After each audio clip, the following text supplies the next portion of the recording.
مجلس القضاء الأعلى الصبح وقلت لهم تخيلوا إن أنا ممكن أهد مصر ب2 مليار جنيه.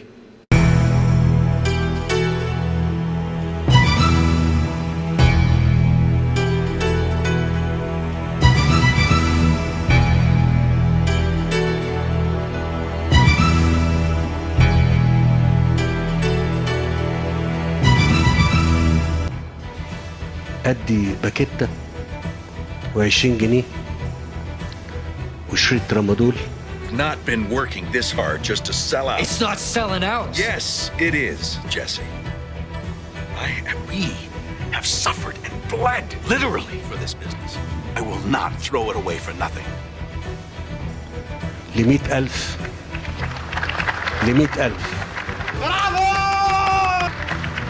ل100,000 إنسان. الخل الوفي لقائد الميليشيات إبراهيم العرجاني. هكذا تحكم البلاد، بلطجي وقطاع طوق وقاطع طريق ومجرم. من النهارده مفيش حكومة، أنا الحكومة، أنا الحكومة. النهارده رسميا خلاص صبري نخلوق تحول من بلطجي لصاحب شركة فالكون تابعة للمخابرات. I'm in the empire business. ظروفه صعبة. ظروفه ايه يا دكتور مصطفى؟ انزله يعمل حالة. لقيت حد قدم لي نفسه وقال لي انا اللواء عبد الفتاح مخابرات.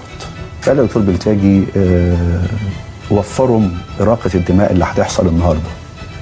فقال لي لا، ما هم انصار حسني مبارك جايين الميدان النهارده وهتحصل مقتله بينكم وبينهم.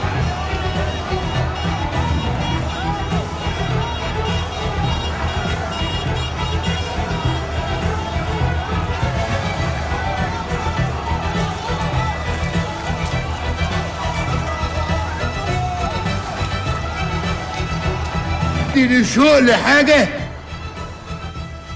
بكام؟ لو انا مش هديله بقى 20، الدنيا غليت. هديله 1000 جنيه. هديله كام يا دكتور؟ 1000 جنيه. أيها الظالم الغشوم، أيها الطاغية الحجاجي، أليس في قلبك رحمة بالضعفاء؟ أليس في نفسك بعض الخشية من الله؟ حلوا مشاكلكم مع الناس بتوعكم. الناس نازله بتتظاهر وانا بمليار جنيه انزلهم 10 أسابيع ورا بعض زي ما نزلتهم. مش انا بقى، زي ما نزلوهم في.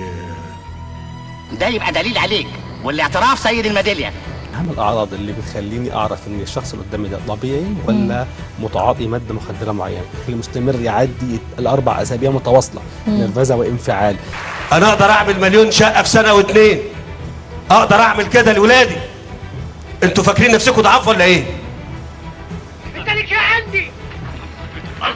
لا هو انت عشان ما تصرف عليا هتتحكم فيا؟ هضربك بالجزمه. لا انت ما بتصرفش عليا. لا ده حق الدروس اللي انا بديها لك عشان خاطر تنسى انجليزي وتعرف تقعد وسط الناس المحترمه بدل ما انت جاهز كده. ايه على الجنان ده؟ وانا هتحملك. انا مش هسمح بكده. محدش يفكر ان طولة بالي وخلق الحسن معناه ان البلد دي تقع. قسما بالله اللي هيقرب لها لا اشيله من فوق وش الارض. ضحك هستيري، ضحك هستيري وهوس.